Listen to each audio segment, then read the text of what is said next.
every year, the Social Security trustees come out with a report.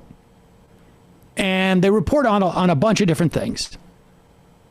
But the staple of this report, and they do 3 levels of projections: a conservative, a moderate, and a sort of a loosey-goosey one.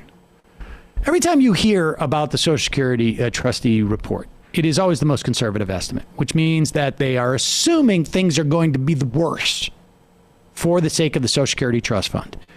Back in 1981, Ronald Reagan and Alan Greenspan, they said, we've got a problem with Social Security. Well, other people too, that we've got a problem with Social Security. The boomer generation is so big that the money that is generated by people working and basically paying for the retirement of older people is not going to be sufficient. We're going to raise the Social Security tax, payroll tax, and we're going to fund a trust fund. I don't know, like it's just going to give us a little padding. And the trust fund, the solvency of the trust fund ebbs and flows during because the economy ebbs and flows. The more people who are employed, the more we generate Social Security tax. The fewer people who are employed, the less we generate Social Security tax. That's one feature. The other feature is the more people who make money that are subject, or I should say, not people, the amount of dollars, right? There's always at any given time a number of dollars that are within our economy. The more of that money that is subject to the Social Security tax, the more our revenues go up. So in other words, if I have 10 people, and right now the Social Security tax cap, where it stops collecting taxes at $120,000. Let's just call it $100,000 so that I don't have to do math here. Okay. If I have 10 people and they're all making $100,000, then we're going to get, let's just call the Social Security tax 10%. It's actually 16% or it's a little bit more. I mean, you get on both sides or 12%, but let's just call it 10%. $100,000 made by 10 people, $1 million, 10% of that's going to be $100,000. $100,000 are going to go into Social Security system.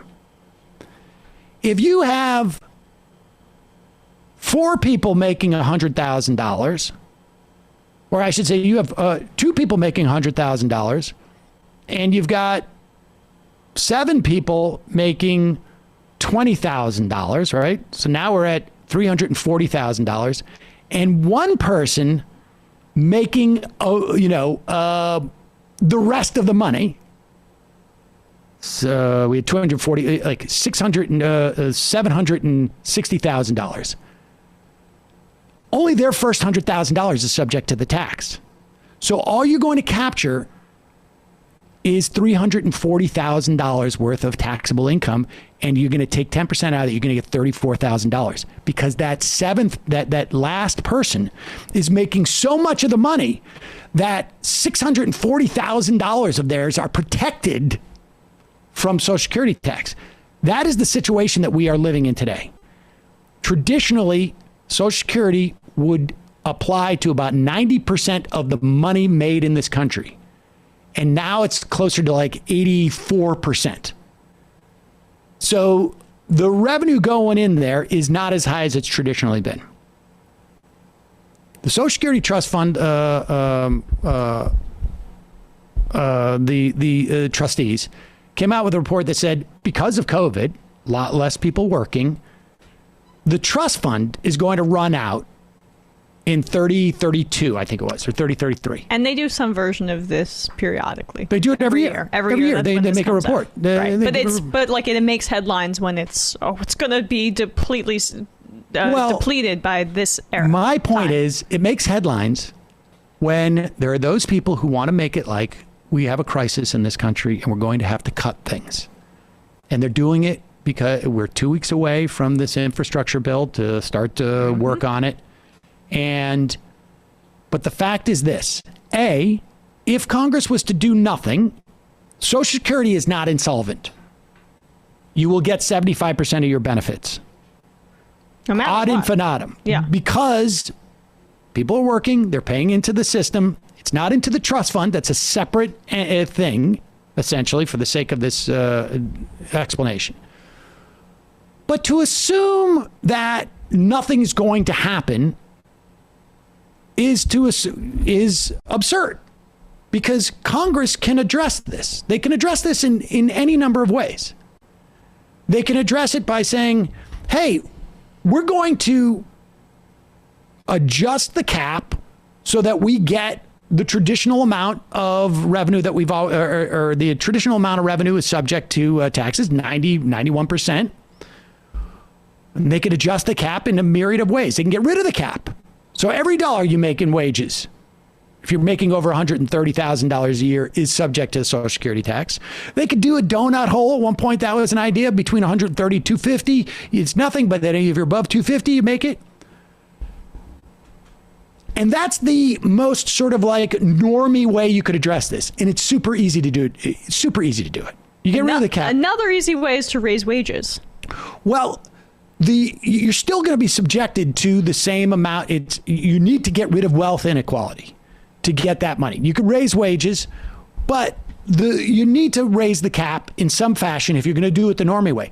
The other way of doing it is Congress can simply just write, like, the U.S. government's going to fund it.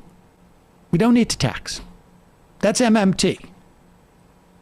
The bottom line is to say in 11 years, Social Security is insolvent is completely fabrication. To say that in 11 years, the trust fund is going to run out is true, but irrelevant. It's no more relevant than to say Congress has not earmarked any money for anything 11 years out from now. Yeah. Because they haven't. There's nothing being funded. The Pentagon's not funded. In fact, the only thing that you can count on that will be funded 11 years from now, according to statute, is in fact Social Security and Medicare, because that has a mechanism to self-fund. And I think maybe the CPB actually is because it also comes from fees, banking fees, but you don't know. Maybe there's no banks. The bottom line is this is just a scare tactic. And you should be aware of that. And it depends on who you want to convince otherwise. You can tell them, well, we can raise the cap and then we're solvent for, until our grandchildren are there. Or you can talk to, rational people and say, like, the U.S. government can deficit spend, without a problem at all. The Pentagon budget's going to be insolvent by 2033, Sam. Exactly. Right? What are we going to do? We're going to have no tanks. We're going to have no military personnel. I don't know why we don't write a version of this up every single year at the same time. Exactly. Where's the Pentagon trustees?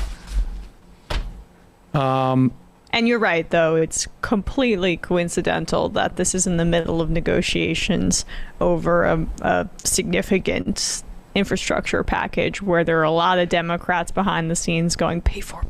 Yes, this is... And some of the pay-fors are good. Like, right, Biden is pushing for Medicare to be able to negotiate drug prices with pharmaceutical companies, which would save billions for Medicare, some good stuff. But this is the other... This is the start to like the little push on austerity, and don't believe it. Do not believe it. Part of it's helped by like a slow news day, maybe.